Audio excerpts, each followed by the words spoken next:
સુરત મહાનગરપાલિકાની મોટી કાર્યવાહી એમએલએ અરવિંદ રાણા દ્વારા દિવાલ બનાવાઈ હતી। પાર્કિંગની દિવાલોનું મહાનગરપાલિકાએ ડિમોલેશન કર્યું છે।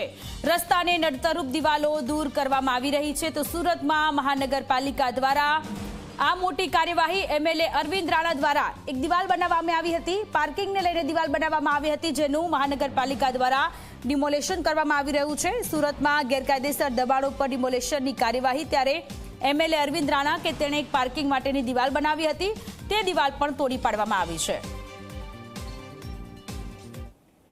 અત્યારે તો ડીકેએમ વાળો જે રસ્તો જે છે એની અંદર રોડ પર પ્રાઇવેટ આવું જે કમ્પાઉન્ડ જે કરીને ત્યાં આગળ એ પાર્ક કરવામાં આવતા હતા, વાહનો પાર્ક કરવામાં આવતા હતા, એવી ફરિયાદ હતી। એટલે અત્રેથી આની ડિમોલેશનની કાર્યવાહી કરી અને ફક્ત રસ્તો ખુલ્લો કરવાની કાર્યવાહી અત્યારે હાથ ધરવામાં આવી છે। સંવાદદાતા ચેતન જોડાયેલા છે। ચેતન, રસ્તો ખુલ્લો કરવા માટેની કામગીરી એસએમસી દ્વારા કરવામાં આવી રહી છે। એમએલએ અરવિંદ રાણા કે જેણે એક દિવાલ બનાવી હતી, પાર્કિંગની દિવાલ બનાવી હતી, તેનું ડિમોલેશન થઈ રહ્યું છે।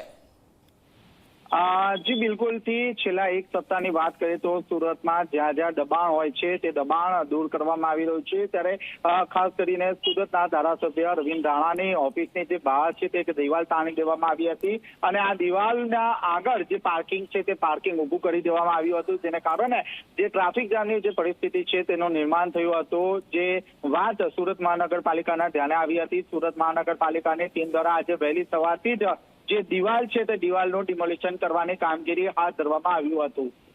જી, આભાર તમામ વિગતો માટે।